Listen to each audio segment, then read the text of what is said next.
Hi friends, नमस्कार। मैं हर्षित सिंह आपके अपने प्लेटफॉर्म जीपीएससी पॉइंट में बहुत बहुत स्वागत करता हूं। जैसा कि हम अपने भूगोल के सीरीज़ में आपको इसके पुराना हमारा क्लास था उसमें हमने आपको जो हमारा इंटरनेशनल स्टैंडर्ड टाइमलाइन है और इंटरनेशनल जो स्टैंडर्ड डेडलाइन है उसके बारे में हम आपसे चर्चा कर चुके हैं। तो आज का हमारा टॉपिक रहेगा हमारा ब्रह्मांड, आवर यूनिवर्स। तो जैसा कि हम जानते हैं जो हमारा ब्रह्मांड है, जो ब्रह्मांड वाला जो टॉपिक है ये हमारा फिजिकल जियोग्राफी के खगोलकी के अंतर्गत आता है। किसमें आता है? खगोलकी के अंतर्गत, एस्ट्रोनॉमी के अंतर्गत आता है। तो हम देखते हैं इसे। हमारा ब्रह्मांड किसके अंतर्गत आता है? खगोलकी, एस्ट्रोनॉमी के अंतर्गत खगोलकी। ये जो हमारा टॉपिक है ब्रह्मांड, ये हमारा एस्ट्रोनॉमी के अंतर्गत आता है। तो फिर हम बात करें ब्रह्मांड क्या होता है। तो हमें दिखाई देने वाले समस्त आकाशीय पिंड जो होते हैं वो क्या होते हैं? ब्रह्मांड होते हैं। हमें जो भी समस्त दिखाई देने वाले जो भी पिंड हम देखेंगे सब वो क्या होते हैं? ब्रह्मांड होते हैं। यदि हम ब्रह्मांड की बात करें, ब्रह्मांड मतलब कैसे निर्माण हुआ है, तो इसकी हम चर्चा आगे करेंगे। लेकिन सबसे पहले तो हम आपको बता दें ब्रह्मांड जैसे क्या होता है। सबसे पहले तारे होते हैं। तारों से क्या मिलकर बना होता है? जैसे हम जो हमें दिखाई देता है सबसे अधिक क्या दिखाई देता है? तारे दिखाई। तो पहले तारों के बारे में जानेंगे।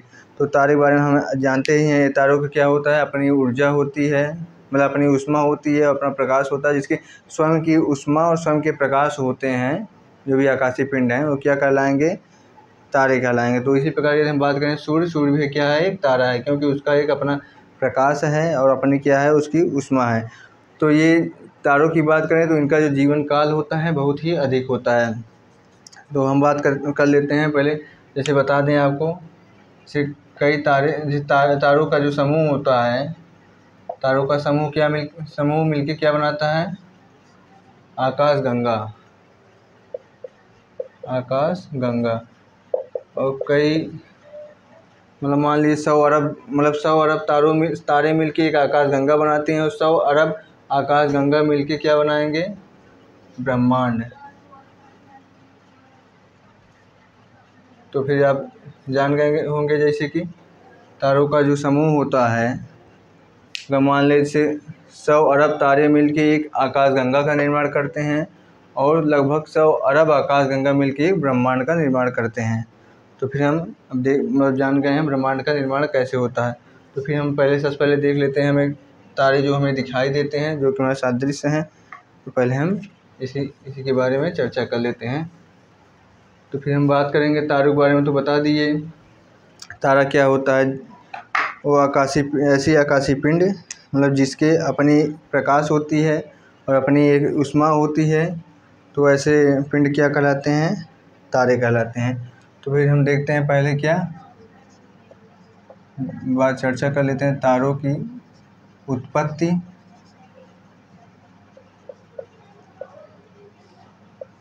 और उसके जीवन चक्र के बारे में। तारों की उत्पत्ति और उसके जीवन चक्र के बारे में हम चर्चा करते हैं।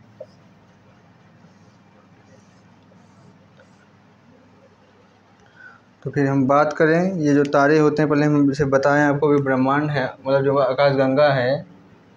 तो आकाशगंगा की जो हमारी तीसरी, मतलब लास्ट, जो ये अगर देखा जाए जो तीसरी भुजा है आकाशगंगा की, लास्ट भुजा है, इसमें क्या है? बादलों का समूह, मतलब हाइड्रोजन हीलियम बादल, जो वो गैस होते हैं, वो गैसों के समूहन से एक गैसों का ऐसे बादल का निर्माण करते हैं। और जब ये गैस जो हैं ये धीरे धीरे क्या होते हैं? ये जब आपस में सिकुड़ते हैं, सिकुड़ने का इसमें एक केंद्र का निर्माण होता है। क्या होगा? केंद्र का निर्माण होगा। जब एक कोर का निर्माण हो जाएगा, फिर इसमें क्या होगा? कोर में हाइड्रोजन की उपस्थित होती है। हाइड्रोजन होते हैं, हाइड्रोजन हीलियम। तो हाइड्रोजन जो है हीलियम में संलयित होते हैं, जिसमें हाइड्रोजन का हीलियम में संलयन होने लगता है, जिसके कारण इसमें क्या होता है? टेम्परेचर और ऊर्जा उत्पन्न होती है। और यही जो ऊर्जा होती है, टेम्परेचर होती है, यही तारों की जो बता रहे हैं आपको, जो प्रकाश होती है, इसी से तारों के प्रकाश का उत्पन्न होता है। तो फिर बात करें जो गैसों के सम्मोहन होते हैं, जिसे गैसों के सम्मोहन होने से क्या होता है? गैसों के बादल का निर्माण होता है। और इसी हम क्या कहते हैं, जिसे हम स्टालर नेबुला कहते हैं। जो गैसों के बादल, हाइड्रोजन हीलियम के जो गैस के बादल होते हैं, जब वो सम्मोहित होकर एक बादल का रूप धर लेते हैं तो उसे हम क्या कहते हैं, स्टालर नेबुला। इस घटना को हम क्या कहते हैं, स्टालर नेबुला के नाम से जानते हैं। गैसों के बादल के सम्मोहन, वो हाइड्रोजन हीलियम के जो गैस होते हैं वो बादल के रूप में सम्मोहित होते हैं, जो इस घटना को हम क्या कहते हैं, स्टालर नेबुला कहते हैं। और जो गुरुत्वाकर्षण का जब क्या होगा, जब कई बादल का एक रूप धारण कर लेगा तो उसमें केंद्र में क्या होगा, गुरुत्वाकर्षण बढ़ेगा। जबकि गुरुत्वाकर्षण का क्या होता है, सिकुड़ने लगते हैं, और ये जब सिकुड़ते हैं तो इनका क्या होता है, कोर का निर्माण होता है।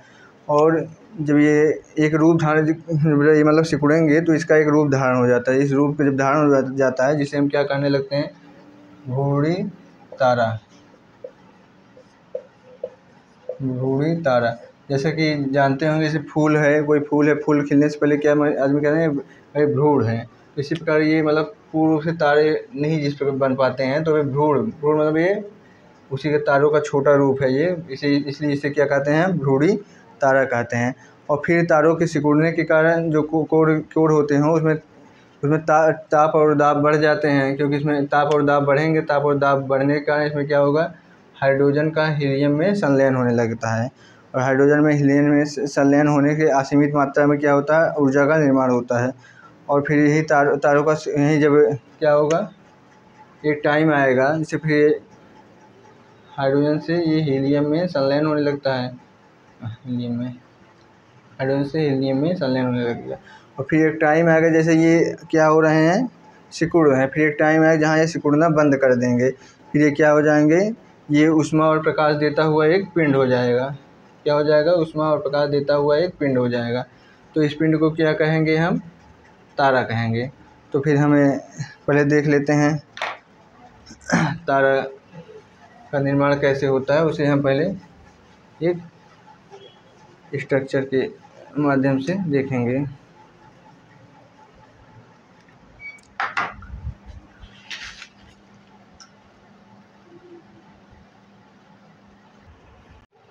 तो फ्रेंड, आपको हम बता रहे थे क्या, तारों की उत्पत्ति और उसके जीवन चक्र के बारे में। तो आपको बताया ऐसा पिंड जो क्या होता है, जिसके पास अपनी एक वो क्या ऊर्जा होता है, ऊष्मा होता है, ऊष्मा के साथ साथ क्या होता है, प्रकाश होता है, उसे हम क्या तारे कहते हैं।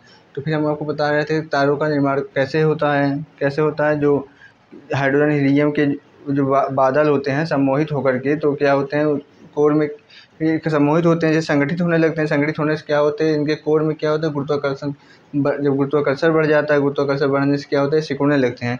जब ये सिकुड़ते हैं तो फिर सिकुड़ने से क्या होगा, इसमें हाइड्रोजन, तो क्या होगा, इसमें हाइड्रोजन का H2 का हाइड्रोजन का हीलियम में संलयन प्रक्रिया होने लगती है। इससे संलयन प्रक्रिया होती है, और संलयन प्रक्रिया से होने से क्या होते हैं, असीमित मात्रा में इसमें ऊर्जा का निर्माण होता है। असीमित मात्रा में ऊर्जा निर्माण करते हैं, तो उससे क्या होते हैं, उसी से ये जो प्रकाश जो होता है, प्रकाश फोटॉन के रूप में बाहर निकलता है, जो हमें दिखाई देता है, जिससे हम कहते हैं कि मतलब ये तारा जो चमकता है वह जो इसके स्वयं के प्रकाश होते हैं। तो फिर हम इसके जीवन चक्र के बारे में बता रहे थे। तो क्या आपको बताएं, तो इसमें क्या होता है, पहले तो इसके अंदर क्या होगा, तारों के जो मध्य में होगा एकदम कोर होगा। और कोर का यदि हम बात करें, जो इसमें टेम्परेचर होता है वो कितना होता है, 15 मिलियन डिग्री सेल्सियस। कितना होगा, 15 मिलियन डिग्री सेल्सियस। इतना इसके कोर का जो होगा टेम्परेचर होगा। और इसमें हाइड्रोजन जो होते हैं, इसमें क्या आपको बताएं, ये हाइड्रोजन हीलियम से ही मिलके बनते हैं, उसी का बादल होता है जो कि सम्मोहित होकर बनते हैं। तो इसमें जो हाइड्रोजन हीलियम से जो संलयन होता है, संलयन होने के कारण क्या होता है, इसमें असीम मात्रा में ऊर्जा का निर्माण होता है। और फिर साथ ही साथ क्या होता है, इसमें एक्सरे और गामा किरणों का निर्माण होता है। तो फिर हम बात करें, पहले तो यदि इसका बात कर लें, जो तारे होते हैं इसका एकदम आंतरिक जो क्षेत्र होता है उसे हम क्या कहते हैं, कोर कहते हैं। फिर जो इसके बाहरी भाग होता है इसे रेडिएटिव जोन कहते हैं। क्या, रेडिएटिव जोन कहते हैं। फिर उसके बाहरी वाले भाग को क्या कहेंगे, कन्वेक्टिव जोन कहेंगे। तो फिर उसके बाद की बात करें तो क्या, एक जो बाहर की परत हमको दिखाई चाहिए, मान लें क्या है, सूर्य भी हमारा एक तारा है। तो सूर्य को लेके हम उदाहरण मान लेते हैं, जो हमें एक प्रकाश जो दिखाई देता है, जो लास्ट का हमें प्रकाश देखते होंगे सूर्य है। सूर्य का जो हमें बाहरी भाग ऐसे दिखाई देता है, तो ये पहले तो जो बाहरी हिस्सा दिखाई देगा, ये क्या होगा, उसका क्रोमोस्फीयर वर्णमंडल होगा, जो ये बाहरी भाग दिखाई देता है। जो ये गोल आकार का जो आग का धधकता हुआ गोला दिखता है, ये क्या होगा, हमारा प्रकाश मंडल। इसे हम क्या कहेंगे, फोटोस्फीयर कहेंगे। इसी प्रकार तारा भी है, तारा हमसे दूर है इसलिए हमें बहुत अच्छे से दिखाई नहीं देता है सूर्य जो भी तारा है, लेकिन हमारे नज़दीक होने का उसके बारे में काफ़ी जानकारी हम प्राप्त कर चुके हैं। इसलिए ये बात करें इसका जो अंदर का टेम्परेचर कितना होता है, 15 मिलियन डिग्री सेल्सियस है। और फिर जो फोटोस्फीयर प्रकाश मंडल है, इसका जो टेम्परेचर होता है 600 डिग्री सेल्सियस होता है। और जब ये तारे होते हैं, ये क्या होते हैं, एक टाइम बाद ये जब से हाइड्रोजन हीलियम का लगातार इसमें संलयन हो रहा है, एक टाइम क्या आता है जिसमें जब इसमें हाइड्रोजन की कमी हो जाती है। हाइड्रोजन कमी होने के बाद क्या होता है, लाल दानों का एक फिर जो तारा होता है वो मतलब यह संलयन क्रिया होना बंद हो जाता है, जिससे क्या हो जाएगा, वो एक मतलब स्थिर तारा हो जाएगा, जिसे हम क्या कहेंगे, लाल दानव, जो कि एक लाल दानव का रूप ग्रहण कर लेती हैं। तो फिर यहाँ पहले तो आपको हम वही बता रहे थे क्या यहाँ पे रेडिएटिव जोन के बारे में। तो इससे क्या होगा, एक्सरे और गामा किरणें, फोटॉन निकलते हैं। फोटॉन क्या होते हैं, जो सूर्य से हमें प्रकाश आती है वो किसके रूप में आती है, फोटॉन के रूप में। फोटॉन क्या होता है, इसे ये इस प्रकार से जो प्रकाश है ये कि मतलब फोटॉन पैकेट, जैसे पैकेट के रूप में छोटे छोटे बढ़ के तब प्रकाश हमारे तक पहुंचता है, जिसे हम फोटॉन कहते हैं। तो ये इसमें फोटॉन पाया जाता है। फोटॉन जो होते हैं, इसी से क्या होगा, ये जो उसमें प्रकाश होगा, प्रकाश बाहर निकलता है। और लेकिन इसके बाहर क्या, जो बाहर की परत है उसे कौन सा पाया जाता है, कन्वेक्टिव जोन। कन्वेक्टिव जोन में क्या पाया जाता है, हाइड्रोजन के सेल पाए जाएंगे। क्या पाए जाएंगे, हाइड्रोजन के सेल। और हाइड्रोजन के सेल होने से ये हमें फ़ायदा होता है कि इससे जो अत्यधिक मात्रा में क्या है, ऊष्मा भी उत्पन्न होता है। और ये जो ऊष्मा है, इसके द्वारा कन्वेक्टिव जोन के द्वारा हाइड्रोजन सेल के द्वारा क्या होगा, वो अवशोषित कर लिया जाएगा, जिससे जो प्रकाश है वही प्रकाश मात्र ही फोटॉन के रूप में क्या होगी, बाहर आ पाएगा। इससे तो ये हो गया। फिर आपको बता रहे थे लाल दानव के बारे में बता दिए कि ये जब ये मतलब हाइड्रोजन का हीलियम में संलयन होने की क्रिया जब बंद हो जाती है, फिर ये लाल दानव का रूप ग्रहण करे। लाल दानव होने के बाद क्या होता है, जो तारे ही होते हैं उनका अधिक विस्तार हो जाता है। तारे की जो अगर बात करें, क्षेत्रफल बढ़ जाता है। और क्षेत्रफल बढ़ जाने के कारण क्या होगा, यदि बात करें जो आसपास के जो जितने पिंड इसके होंगे उसे अपने में ही समाहित कर लेता है, इसलिए इसे लाल दानव भी नाम हम समझ सकते हैं। तो यदि बात करें जैसे ये जो ये तारे हैं, तारों की जो जीवन काल है वो मतलब उसके वेट के आधार पे ही हमें डिसाइड कर पाते हैं। तो यदि हम बात करें, ये क्या है, 1.4 से कम है, 1.4 से कम हो जब होता है। जब हम बात करें, जब कोई तारा है जिस तारे का जो मतलब वेट का बात करें, जब उसका दरमियान सूर्य की, ये जो मतलब तुलना कर रहे हैं, किससे कर रहे हैं, सूर्य के साथ किया जा रहा है। सूर्य के जब कोई तारा सूर्य के द्रव्यमान का 1/4 गुना से कम होता है या 1.4 गुना तक होता है, तो उसे हम क्या कहेंगे, वे तो क्या बन जाता है, लाल दानव किस रूप में आ जाएगा, श्वेतवामन। मतलब श्वेतवामन क्या होता है, एक ये भी मतलब तारा होता है, लेकिन तारे उतने बड़े तारे मतलब तारे छोटे तारों का समूह होता है, छोटा तारा होता है। श्वेतवामन क्या है, छोटा तारा होता है। तो इसी प्रकार क्या होगा, ये प्रकाश देता हुआ एक पिंड हो जाएगा। लेकिन ये जो होता है श्वेतवामन क्या होगा, हमारा एक जीवाश्म तारा होता है। क्या होगा, एक जीवाश्म तारा। लेकिन जब तारा जो होगा, एक टाइम बाद इसमें क्या होगा, एक टाइम के बाद इसमें से जो प्रकाश निकल रही है, सीमित मतलब प्रकाश निकल रहा है, हाइड्रोजन और हीलियम का संलयन तो बंद हो गया, लेकिन प्रकाश निकल रहा है कुछ टाइम के लिए, तो ये प्रकाश देना बंद हो जाएगा। जब ये प्रकाश देना बंद हो जाएगा तो क्या हो जाएगा, जिसे हम काला बौना तारा मतलब कहेंगे, जिसमें क्या होगा, एक कार्बन का सिर्फ एक पिंड हो जाएगा, इसे हम काला बौना कहते हैं। फिर बात करें, ये जब लाल दानव जो होता है, जिसका जो मॉस है हमारा दरम्यान जो है, मतलब सूर्य के द्रव्यमान से 4 गुना से अधिक और 3 गुना से कम होता है। तो उसमें क्या होगा, इसमें फिर ये अभिनव तारा का निर्माण कर लेगा। और अभिनव तारा में क्या होता है, सुपरनोवा विस्फोटक होता है। सुपरनोवा विस्फोटक क्या होता है, इसमें एक ऐसे होने लगते हैं जो भी अगर बात करें जो कार्बन भी रहेंगे, सुपरनोवा विस्फोटक में क्या, मतलब जो हल्की भी चीज़ें होंगी, इसमें हल्की चीज़ों से कार्बन जो हो गए, कार्बन भी इसमें लोहे के बराबर लोहे में परिवर्तन होने लगता है। इसमें सुपरनोवा विस्फोट की बात करें, जब किसी लाल दानव में सुपरनोवा विस्फोट होता है, तो उसमें उपस्थित जो कार्बन होते हैं वो लोहे में परिवर्तित होने लगते हैं, तो उसे हम क्या, सुपरनोवा विस्फोट कहते हैं। तो इसमें क्या होता है, ये जो तारे होते हैं, जो अभिनव तारे होते हैं, ये एक अत्यधिक तेज़ गति से इसकी जो गति होती है बहुत तेज़, मतलब विस्फोट होने के कारण इसकी गति बढ़ जाती है। और गति बढ़ने के कारण क्या होता है, ये तारे गति करते हुए मतलब रुक जाते हैं। रुकने के बाद ये क्या होगा, इसमें जो ये रेडिएशन उत्पन्न करेंगे। रेडिएशन उत्पन्न मतलब इसमें से एक्सरे जो हो गया, फिर गामा किरण जो होगा, ये मतलब बाहर की तरफ निकालते हैं। फिर उसके बाद क्या होगा, पुनः ये अपने तेज़ी से गति में गति करने लगते हैं। मतलब ये रुक के जब ये गति करते हुए ये रुक करके रेडिएशन बाहर निकालता है। फिर ये जो सुपरनोवा तारा है, और ये फिर जब इसमें क्या होगा, कुछ टाइम बाद इसमें एक न्यूट्रॉन का पिंड, इसमें जो क्या बचेगा, हाई डेंसिटी होगा। डेंसिटी इसमें बढ़ जाता है, लेकिन जो डेंसिटी बढ़ने का इसका जो आकार होता है कुछ टाइम बाद छोटा हो जाता है।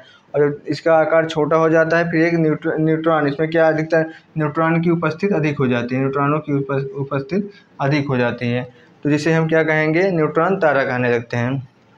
तो फिर इसी में हम बात करें, यदि जिस तारे का जो द्रव्यमान होता है सूर्य के द्रव्यमान से क्या होगा, सूर्य के द्रव्यमान से 3 गुना से अधिक हो जाएगा, जिसमें जिस लाल दानव का जो द्रव्यमान है सूर्य के द्रव्यमान से 3 गुने से अधिक हो जाएगा, तो किसका रूप धारण कर लेगा, ब्लैक होल।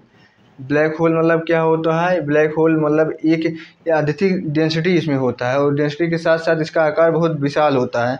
और यदि बात करें, ये मतलब जो भी इसके आसपास के जितने भी अगर बात करें पिंड होंगे चाहे ग्रह होंगे, सबको ये क्या अपने तरफ ही आकर्षित कर देंगे। गुरुत्वाकर्षण की बहुत ही शक्ति अधिक हो जाती है, गुरुत्वाकर्षण शक्ति इतनी अधिक हो जाती है कि इसमें से जो प्रकाश है, प्रकाश भी बाहर नहीं निकल पाता है। क्या होता है, इसमें से इसके स्वयं के जो प्रकाश होते हैं वो भी बाहर, इतने गुरुत्वाकर्षण के कारण बाहर नहीं निकल पाते हैं। और इसमें जो भी इसके पास जो भी जाते हैं, कि अगर बात करें कोई भी प्रकाश जा रहा है, तो उसमें से ये जो निगेटिव होंगे, निगेटिव जो होंगे, निगेटिव के अपने तरफ आकर्षित कर लेते हैं। क्या करते हैं, जो भी इसमें निगेटिव होंगे, जितने भी होंगे, उसको अपने तरफ आकर्षित कर लेते हैं। ब्लैक होल, जो ब्लैक होल होता है, ब्लैक होल का जो ये बाहरी सीमा होगा, जैसे ये जो ब्लैक होल का जो बाहरी सीमा होता है, उसे हम क्या कहते हैं, उसे हम घटना क्षितिज कहते हैं। घटना क्षितिज, इसे हम किस नाम जानते हैं, घटना क्षितिज। इसमें इतना इसका गुरुत्वाकर्षण खुद का गुरुत्वाकर्षण शक्ति होती है, जिससे इसमें प्रकाश जो होता है बाहर नहीं निकल पाता है। और इसमें इसके पास तक पहुंचने वाली जो भी अगर बात करें हम ऊर्जा होती है, उसमें से ऋणात्मक ऊर्जा को क्या करते हैं, ऋणात्मक ऊर्जा को अवशोषित कर लेते हैं, और जो धनात्मक ऊर्जा होते हैं उसे बड़ी तेज़ी से, मतलब उसे बड़ी तेज़ गति से यहाँ से रिफ्लेक्ट कर देते हैं। तब फिर यदि हम बात करें कि जब क्या होता है, तारों के हाइड्रोजन जो होता है, यदि हम बता रहे हैं जो तारों में हाइड्रोजन होते हैं, हाइड्रोजन को समाप्त हो जाते हैं। हाइड्रोजन समाप्त होने के बाद क्या होगा, तो इसमें ये हाइड्रोजन से हीलियम का जो संलयन है ये बंद हो जाएगी, जिसके कारण ये क्या होगा, लाल दानों का निर्माण हो जाता है। तो आपको इसके बारे में हम बता दिए हैं। तो हम कुछ और इस केस पे मतलब इसके बारे में देख लेते हैं। ये जो ब्लैक होल है, ब्लैक होल का खोज किसने किया था, हमारे यहाँ के भारतीय वैज्ञानिक थे जिनका नाम था चंद्रशेखर। ब्लैक होल का खोज किसने किया, चंद्रशेखर ने खोज किया। और उन्होंने ही इसके बारे में बताया कि जो सूर्य के द्रव्यमान का 1.4 गुना, मान ले 1.4, चाहे मान लीजिए 9 या मान ले 1.5 गुना जो होता है द्रव्यमान, इसे हम क्या कहते हैं, इसे हम चंद्रशेखर सीमा के नाम से भी हम जानते हैं। तो फिर हम आपको क्या बता दीजिए, तारों की उत्पत्ति के बारे में। तो एक बार हम फिर से आपको रिवाइज कर दे रहे हैं। जो ये तारे हैं हमारे हाइड्रोजन हीलियम के जो गैस होते हैं उनके सम्मोहन होने का बादल का निर्माण होता है। और बादल के निर्माण होने के कारण, जिसे हम कहते हैं स्टार नेबुला कहते हैं उस घटना को। फिर उसके बाद इसमें गुरुत्वाकर्षण, उसमें क्या होता है, गुरुत्वाकर्षण मात्रा बढ़ जाएगी, जिसमें गुरुत्वाकर्षण मात्रा बढ़ने के कारण क्या होगा, इसके ये संकुचित होने लगते हैं। संकुचित होने के कारण क्या होगा, इसमें कोर का निर्माण होता है। और कोर का निर्माण होने से क्या होता है, हाइड्रोजन हीलियम गैस के क्या होते हैं, हाइड्रोजन हीलियम गैस के ही बादल से बनते हैं। जिसके कारण क्या होगा, इसमें हाइड्रोजन से हीलियम में संलयन क्रिया होगी। संलयन क्रिया से होने के कारण क्या होगा, इसमें अत्यधिक टेम्परेचर सीमित मात्रा में अगर बात करें तो टेम्परेचर बनेगा, और टेम्परेचर साथ साथ ऊर्जा बनेगा। और उसके जो और फिर अगर बात करें इसकी जो बाहरी परत होती है उसे हम रेडिएटिव जोन कहते हैं, जिसमें मतलब क्या यहाँ से जो निकलती हैं ऊष्मा और ये सब, तो इससे निकल के ये कहाँ जाती हैं, एक्सरे, मतलब ये जो रेडिएटिव जोन में ही इनका फैलाव होता है। चाहे गामा किरण की बात करें, चाहे एक्सरे की बात करें। फिर इसके जो बाहरी परत है उसका कनेक्टिव जोन कहते हैं, जो कि क्या होता है, हाइड्रोजन सेल इसमें होते हैं। क्या होते हैं इसमें? हाइड्रोजन सेल होते हैं। और इन्हीं हाइड्रोजन सेल से होकर के, मतलब जो अगर बात करें इसमें जो अतिरिक्त टेम्परेचर होते हैं ये हाइड्रोजन सेल के द्वारा अवशोषित कर लिए जाते हैं, जिससे प्रकाश का बात करें, जो प्रकाश होते हैं वो फोटोनों के रूप में बाहर निकल जाती है, जिससे इसमें एक चमकता हुआ एक पिंड दिखाई देता है। और बात करें ये जो इसकी बाहरी परत होती है, जो बाहर हमें दिखाई देती है गोलाकार आकार का, वो क्या होता है? प्रकाश मंडल, जो जिसे हम कहेंगे, अगर बात करें ये इसकी आंतरिक भाग में होती है, तारों की आंतरिक भाग के अंतर्गत में आती है प्रकाश मंडल। फिर अगर बाह्य भाग का मतलब बात करें, सबसे जो बाह्य भाग होता है किसी तारों का बाह्य भाग, उसे हम वर्णमंडल कहते हैं, जिसे हम क्रोमोस्फीयर के नाम से जानते हैं। और बात करें इसका जो कोर का टेम्परेचर होता है कितना होता है? 15 मिलियन डिग्री सेल्सियस होता है। और कुछ टाइम के बाद क्या होता है, ये इसमें से हाइड्रोजन जो होते हैं, हाइड्रोजन समाप्त हो जाते हैं, इसलिए संलयन क्रिया बंद हो जाती है, जिसके कारण वह लाल दानों का रूप धारण कर लेता है। और लाल दानों का रूप जब धारण कर लेता है, यदि जिस तारे का दरम्यान जो होता है सूर्य के दरम्यान के 1.4 गुना से कम होता है, वे श्वेतवामन मतलब जीवाश्म तारों का रूप ग्रहण कर लेते हैं, जो कि एक प्रकाश देता हुआ एक पिंड होता है। लेकिन कुछ टाइम के बाद क्या होगा, इसमें से मतलब ये जो प्रकाश देना ये बंद कर देगा, जिससे ये एक कार्बन का मात्र पिंड हो जाएगा, जिसे हम काला बौना बोलते हैं। और फिर बात करें, यदि लाल दानों का जो दरम्यान होगा सूर्य के दरम्यान से 1.4 गुना से अधिक और 3 गुने से कम होगा, तो उसमें क्या होगा? सुपरनोवा विस्फोट होगा। सुपरनोवा विस्फोट होने के कारण क्या होगा? अभिनव तारे का निर्माण होगा। और अभिनव तारे में क्या होता है, ये बहुत तेज़ी से विस्फोट के कारण बहुत तेज़ी से गति करते हैं। बहुत तेज़ी से गति करने के कारण इसमें क्या होता है, बहुत तेज़ी से गति करने के कारण ये मतलब इसमें मतलब रुक कर बहुत तेज़ी से गति करते हैं, और रुक कर क्या होता है, ये रेडिएटिव किरणें जो होते हैं बाहर की तरफ फेंकते हैं, फिर ये अपने पुनः गति धारण कर लेते हैं।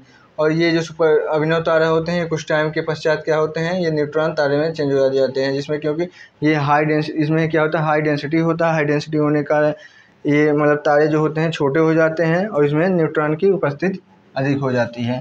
और फिर बात करें, ये जिस लाल दानों का जो दरम्यान होता है वह 3 गुने से अधिक होता है, सूर्य के दरम्यान से 3 गुने अधिक होता है, तो ब्लैक होल का निर्माण कर देता है। तो फिर हम आपको ब्लैक होल के बारे में बता दिए कि ब्लैक होल क्या होता है। अत्यधिक इसमें जो अगर डेंसिटी की बात करें बहुत अधिक हो जाता है, और इसके दरम्यान का भी बात करें तो वो भी बहुत अधिक हो जाता है, जिसके कारण इसमें अधिक डेंसिटी के कारण इसमें से प्रकाश भी जो है वो बाहर नहीं निकल पाती, क्योंकि इसमें गुरुत्वाकर्षण की शक्ति बढ़ जाती है। गुरुत्वाकर्षण शक्ति बढ़ जाने के कारण इससे प्रकाश बाहर नहीं निकल पाता।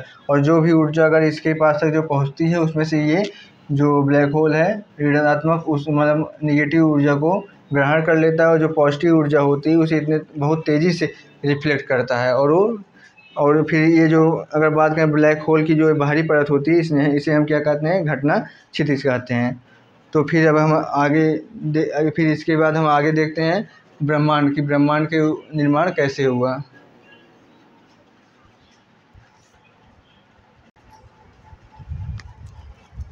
तो फिर आपको हम क्या बताएं, तारों की उत्पत्ति और उसके जीवन चक्र के बारे में बता दीजिए। और फिर आपको बताएं क्या होता है, असंख्य तारे मिलकर के क्या करते हैं, एक आकाशगंगा का निर्माण करते हैं, और ये असंख्य आकाशगंगा मिलकर क्या करते हैं, ब्रह्मांड का निर्माण करते हैं। तो फिर हम किसके बारे में पहले देख लेते हैं, आकाशगंगा के बारे में देखते हैं। आकाशगंगा क्या होती है। तो पहले तो हम आपको बता दिए, ब्लैक होल के बारे में हम आपको बता चुके हैं। ब्लैक होल के बारे में बता ही चुके हैं कि इसका जो दरम्यान होता है ये सूर्य के दरम्यान से 3 गुने से अधिक होता है, और ये अधिक घनत्व होता है इसमें, और इसकी गुरुत्वाकर्षण शक्ति क्या होती है, बहुत अधिक होती है। तो ये बात करें जो हमारा आकाशगंगा होता है, ये आकाशगंगा जो होता है ये क्या होता है, कई तारों का समूह होता है। फिर तारे कैसे एक समूह में आते हैं तो उसके बारे में जानते हैं। जैसे जो बीच में क्या होता है, ब्लैक होल ये ब्लैक होल क्या गुरुत्वाकर्षण अधिक होने के कारण जो तारे होते हैं ये इस ब्लैक होल का चक्कर लगाने लगते हैं। जहाँ पे ब्लैक होल होता है उसके चारों तरफ चक्कर लगाने लगते हैं। और ये जो तारों का समूह होता है उसे हम क्या कहते हैं, आकाशगंगा कहते हैं। तारों का असंख्य तारों का समूह ही क्या कहलाता है, असंख्य तारों का समूह ही आकाशगंगा कहलाता है। तो फिर हम देखते हैं आकाशगंगा के बारे में और जानकारी देते हैं। और आकाशगंगा की बात करें तो किस आकार में होता है, सर्पिल आकार में होता है। सर्पिल आकार में आकाशगंगा होता है। ये आकाशगंगा कैसे होता है, सर्पिल आकार में होता है आकाशगंगा। और एक चित्र के जरिए हम आपको दिखा देते हैं। तो ये अगर बात करें, ये जो बीच का क्षेत्र होता है उसे हम क्या कहते हैं, बल्ज हो कहते हैं, बल्ज। और बल्ज में क्या होता है, ये ब्लैक होल इसमें होते हैं जिसके चारों तरफ क्या होते हैं, तारे गुरुत्वाकर्षण के कारण एकत्रित हो जाते हैं। और एकत्रित होने के बाद इस जो ये बल्ज है, मतलब ये जो ब्लैक होल है उसका चक्कर लगाने लगते हैं। और फिर ये तारों का जो समूह होता है यही आकाशगंगा कहलाता है। और बात करें यदि जिस आकाशगंगा में हमारी पृथ्वी है, जो हमारा ग्रह है, वो किस आकाशगंगा में है, उस आकाशगंगा का नाम मंदाकिनी। तो बात करेंगे कि आप कहेंगे तो सब जितने आकाशगंगा हैं सबका नाम होगा, नहीं ऐसी बात नहीं। जो कुछ हमारे करीब होते हैं उनका हम नामकरण करते हैं। इसलिए यदि जिस पे हम रहते हैं वो अपना एक आकाशगंगा है, इसलिए उसका हम नामकरण कर दिए हैं। उसका नाम क्या है, मंदाकिनी। हमारे आकाशगंगा का नाम क्या है, मंदाकिनी। हमारे आकाशगंगा का नाम क्या है, मंदाकिनी कहते हैं। तो बात करें, अगर हम मान लेते हैं मंदाकिनी, यही आकाशगंगा को हम मंदाकिनी मान लेते हैं, हमारी आकाशगंगा है। तो हम बात करें इसमें जो भी जितने भी तारे हैं क्या कर रहे हैं, वो इसमें जो केंद्रीय भाग में, इसके केंद्रीय भाग में क्या है, ब्लैक होल है। इस ब्लैक होल का चक्कर लगा रहे हैं। तो यदि हम बात करें जो हमारा सूर्य है, सूर्य इसका जो मध्य का भाग है, मतलब इसमें तीन भाग होते हैं। अगर मतलब बात करें इसमें आकाशगंगा के 3 भाग होते हैं। जो इसके मध्य का भाग है इसी में सूर्य है हमारा है। तो इस भाग को हम क्या कहते हैं, इरावत पथ। ये जो मध्य का भाग है इसे हम इरावत पथ के नाम से जानते हैं, इरावत पथ। इरावत पथ में क्या है, सूर्य हमारा है। सूर्य भी क्या कर रहा है, इस ब्लैक होल का चक्कर लगा रहा है, क्योंकि सूर्य भी हमारा क्या है, तारा है। और फिर ये जो सूर्य है, सूर्य के चारों तरफ है क्या हो रहा है, हमारे जो जितने भी ग्रह हैं वो चक्कर लगा रहे हैं। तो इसी प्रकार ग्रह की बात करें, जितने ग्रहों के चारों तरफ आकाश जो हमारे जितने उपग्रह हैं वो चक्कर लगा रहे हैं। मतलब हर कोई किसी न किसी का चक्कर लगा रहा है इसमें। और लेकिन सबका बात करें, सब मिलके किसका चक्कर लगा रहे हैं, इस ब्लैक होल का ही चक्कर लगा रहे हैं। तो फिर बात करें इसे हम बता चुके हैं, इसे क्या कहते हैं, जिसकी आंतरिक भाग है इसे बल्ज कहते हैं। और यदि बात करें जो सूर्य है, सूर्य अपना एक चक्कर जो पूरा लगाने में कितना टाइम लेता है, 25 करोड़ वर्ष। सूर्य अपना एक चक्कर, मतलब सूर्य किसका चक्कर लगा रहा है, हम आकाशगंगा का देते हैं, मान लीजिए उसे संपूर्ण आकाशगंगा ही कहते हैं। तो मतलब जो ये सूर्य है, सूर्य अपना एक पूरा परिक्रमा करने में कितना समय लेता है, 25 करोड़ वर्ष लेता है। इसे 25 करोड़ वर्ष को भी हम क्या कहते हैं, इस समयावधि को हम क्या कहते हैं, सौर वर्ष। इसे ही हम किस नाम जानते हैं, इसे हम सौर वर्ष या ब्रह्मांड वर्ष के नाम से जानते हैं, ब्रह्मांड वर्ष। और यदि बात करेंगे, जैसे यदि आप बात करेंगे 25 करोड़ वर्ष इतने टाइम में चक्कर लगा रहा है, तो इसकी हो सकती है गति बहुत धीमी गति से कर रहा हो, नहीं ऐसी कोई बात नहीं है। अगर इसकी बात करें तो जो सूर्य है, सूर्य का जो चक्कर है ये 250 किलोमीटर प्रति सेकंड के हिसाब से 250 किलोमीटर प्रति सेकंड के हिसाब से ये चक्कर लगा रहा है। ये किस उसमें चक्कर लगा रहा है, ये यदि बात करें ये मतलब किसे एंटी क्लॉकवाइज जो है सूर्य इसका परिक्रमा कर रहा है। तो फिर यदि हम बात करें ये जो ब्रह्मांड है, तो ब्रह्मांड अभी तक हमने हमारे जो वैज्ञानिक हैं, अगर हम बात कर रहे हैं, आपको बताएं कि असंख्य आकाशगंगा हैं। तो आज तक मतलब कितने आकाशगंगा खोज किया जा चुका है। अभी तक हमारे जो वैज्ञानिक हैं वो 6 आकाशगंगा की खोज कर पाए हैं। यदि बात करें तो अगर ये अगर 3 आकाशगंगा के समूह को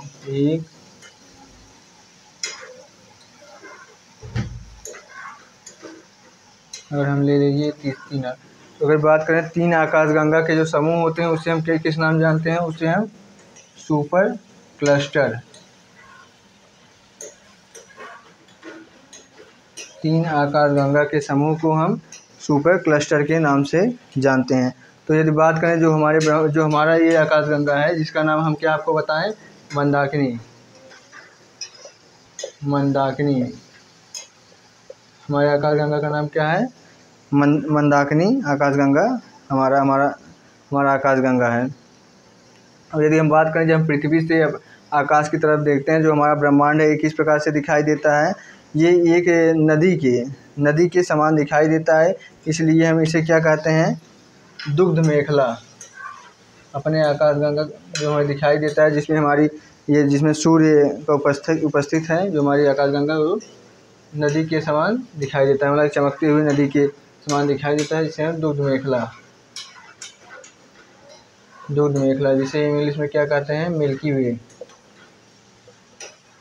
वे के नाम से जिसे हम जानते हैं, दुग्ध मेखला या मिल्की वे के नाम से जिसे हम जानते हैं।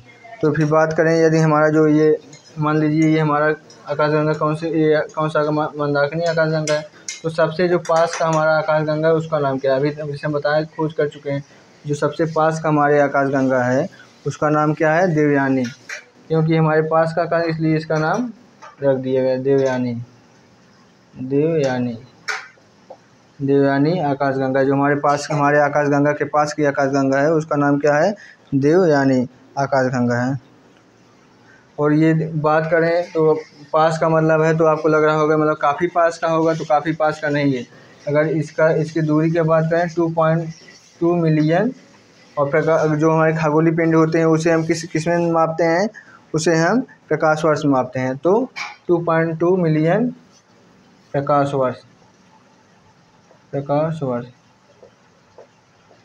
तो जो हमारे ये दो मतलब क्या मंदाकिनी और देवयानी की बात करें, जो आकाशगंगा है, दोनों के बीच की जो दूरी है 2.2 मिलियन प्रकाश वर्ष है।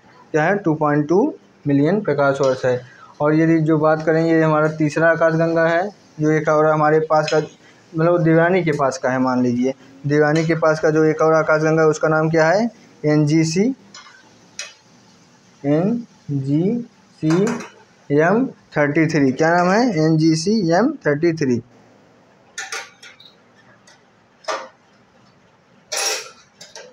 NGC M33। तो आपको बता दिए इसका नाम क्या है, हमारी जो आकाशगंगा का नाम है मंदाकिनी है। तो जो इसके पास की आकाशगंगा है देवयानी है, और इसके बीच की दूरी कितनी बताएं आपको, 2.2 मिलियन प्रकाश वर्ष है। और बात करें जो हमारा तीसरा आकाशगंगा है, जो हमारे पास का आकाशगंगा है, उसका नाम क्या है, NGC M33 है। तो फिर आपको हम अपने मतलब इसके बारे में बता चुके आकाशगंगा के बारे में।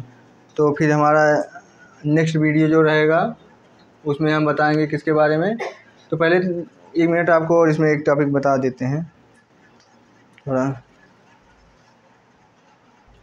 तो हमारा टॉपिक यही रह गया है, क्या, ब्रह्मांड की उत्पत्ति। इसके बारे में हम ये भी देख लेते हैं।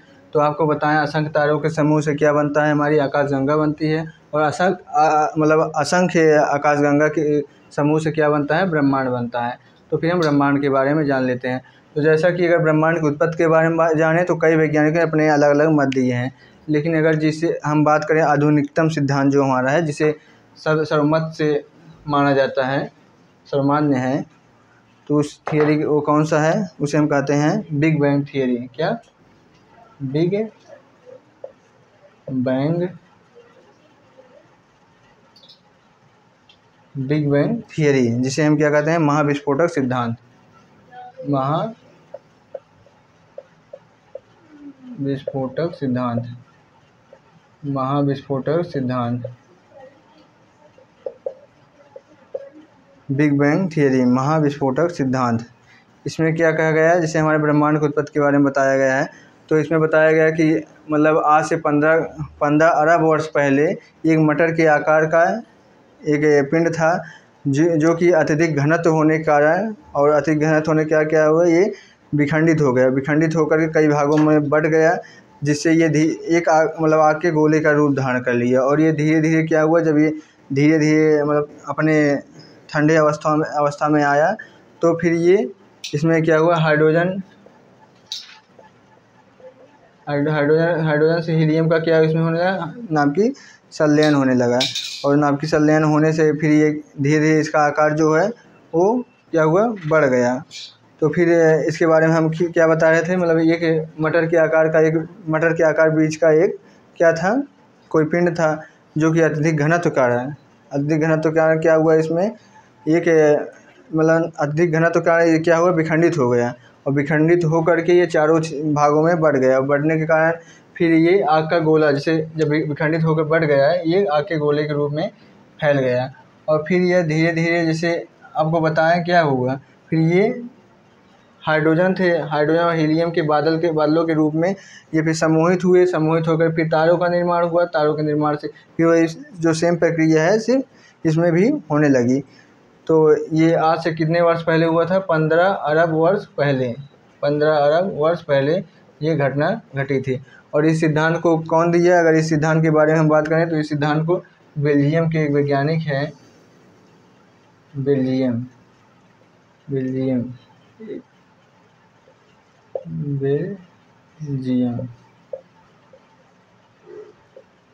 के वैज्ञानिक हैं। वैज्ञानिक क्या है, बेल्जियम के एक पादरी थे, जिसे वैज्ञानिक भी थे, जिनका नाम था क्या, लेमेटियम।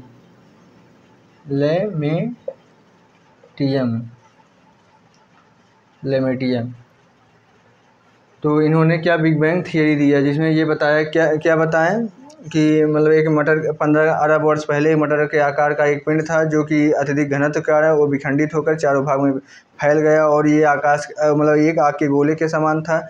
और फिर धीरे धीरे जब ये प्रसारित हुआ, ठंडा हुआ, और फिर इसमें हाइड्रोजन से हीलियम के क्या होने लगे, नाभिकीय संलयन होने लगी। और नाभिकीय संलयन होने से फिर क्या हुआ, ये पुनः इसमें से जैसे वही तारों का निर्माण हुआ, तारों के निर्माण से फिर आकाशगंगा से फिर क्या, ब्रह्मांड का निर्माण हुआ। और इन्होंने ये बताया कि जो हमारे ये ब्रह्मांड हैं, ये निरंतर क्या हो रहे हैं, प्रसार हो रहे हैं। और प्रसार होने के कारण आज भी ब्रह्मांड में न जाने कितने फिर से आकाशगंगा जो हैं लगातार बन रहे हैं। फिर इन्हीं के सिद्धांत के बाद से एक सिद्धांत सामने आया, जिसे हम क्या कहते हैं, बिग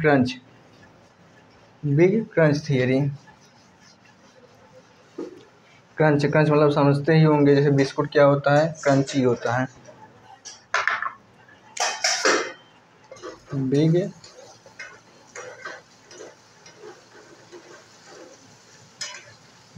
क्रंच क्या है, ये बिग क्रंच, जिसे क्या कहते हैं, महासंकुचन।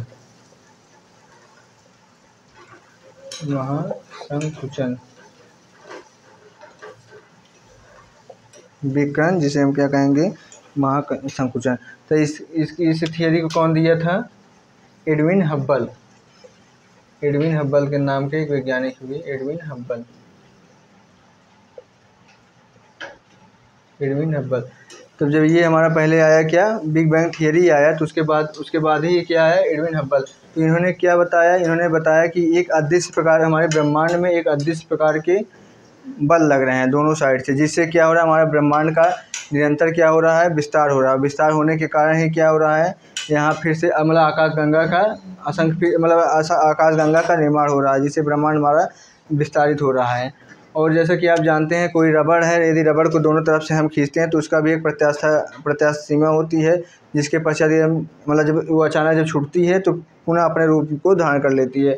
तो उसी के बारे में बताए हैं। तो इन्होंने क्या बताया कि जो ये अदृश्य प्रकार के बल लग रहे हैं हमारे ब्रह्मांड में, अदृश्य बल जो हैं, ये कुछ टाइम के बाद ये लगना जब अचानक बंद हो जाएंगे, और उसके बाद क्या होगा, ये जो हमारे छोटे से मटर के आकार से इतना बड़ा ब्रह्मांड बना है, ये जो ब्रह्मांड है फिर से क्या हो जाएगा, संकुचित हो जाएगा। और संकुचित हो जाने के बाद पुनः वही छोटा सा जो पिंड मतलब मटर का रूप का आकार का पुनः संकुचित हो जाएगा, और संकुचित होकर के वह छोटा सा रूप धारण कर लें। जितने भी ये ग्रह हैं हमारे, मतलब ग्रह उपग्रह और सभी ये तारे वारे से जितने भी हैं सब एकत्रित हो जाएंगे, सब एक ही में क्या होंगे, क्रंच हो जाएंगे, मतलब सबका विस्फोट हो जाएगा। और ये मतलब विस्फोट नहीं, संकुचित हो जाएंगे, जिसके बाद क्या होगा, ये पुनः अपने रूप को धारण कर लेंगे। यही इस थियरी को क्या कहते हैं, बिग बैंग थियरी कहते हैं। जब ये अदृश्य प्रकार के हमारे बल लग रहे हैं, जो ये काम करना बंद हो जाएंगे जिस दिन, पुनः अपना रूप धारण कर लेंगे, इसी थियरी को बिग क्रंच कहते हैं। तो जैसा कि हम आपको बता चुके हैं हमारे ब्रह्मांड का निर्माण कैसे हुआ, तारों की उत्पत्ति और जीवन चक्र के बारे में उसको बता दिए, फिर आकाशगंगा के बारे में बता दिए, फिर हमारी आकाशगंगा मंदाकिनी के बारे में बता दिए। तो फिर अब अगर हम बात करें, अब जो हमारी नेक्स्ट वीडियो रहेगी वो मतलब रहेगा तारों के समूह जो हैं उनके बारे में हम देखेंगे। तो उम्मीद करते हैं आपको हमारा वीडियो पसंद आया होगा। यदि पसंद आया तो लाइक सब्सक्राइब करें, और जो भी आप अपनी बातें हों उसे कमेंट के ज़रिए हमारे तक पहुंचाएं, और निश्चित रूप से आपको उसका वो सलूशन दिया जाएगा। धन्यवाद।